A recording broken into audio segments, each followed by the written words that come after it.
Nirvana are three people, me and my two friends, Kurt and Chris. Basically, it was at a show at the Community World Theater where Kurt and Chris first met Chad, and the first thing that Kurt noticed about him was the gigantic drum set that he had.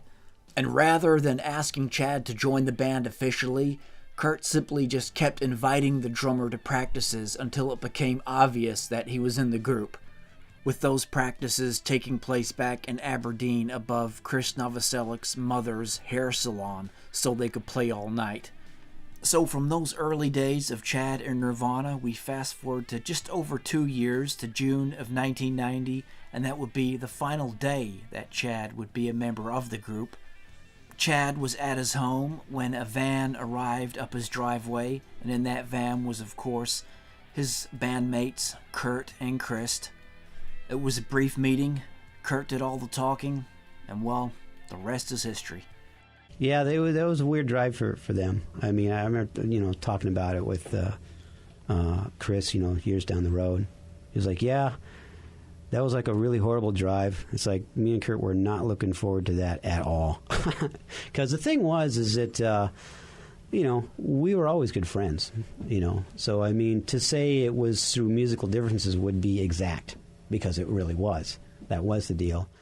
And it wasn't just like, we just don't think you should be in the band anymore. Was it that brief? Yeah, I mean, it was pretty much that. They just, it kind of opened up as in, it doesn't seem like you're really kind of giving it your all, like you used to or whatever. And, I agreed because I wasn't, it was true.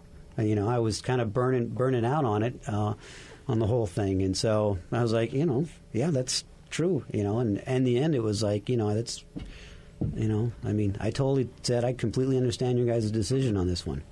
So it seems as though in the end it all came down to musical differences, as Chad just mentioned there. It seemed that Kurt and Nirvana were heading in a new musical direction, and it seemed as though Chad and his drumming style just wasn't going to be a part of that big picture for Nirvana. Now, Chad had, of course, done a ton of work with Nirvana. He had drummed on their debut album, Bleach, drummed on the entire album, bar 3 tracks, which, of course, Dale Crover from the Melvins had drummed on. And he had, of course, worked on those early Nevermind demos with Butch Vig as well, but it just seemed that they wanted to go in a new direction, and Chad wasn't going to be part of that. So it seems as though the guys had definitely become good friends, and Chad had definitely filled that void of becoming a permanent drummer for Nirvana after Kurt had gone through so many drummers before him, to actually settle on a final permanent drummer who they could make an album with. That was Bleach. I mean, Chad really did a lot for the band.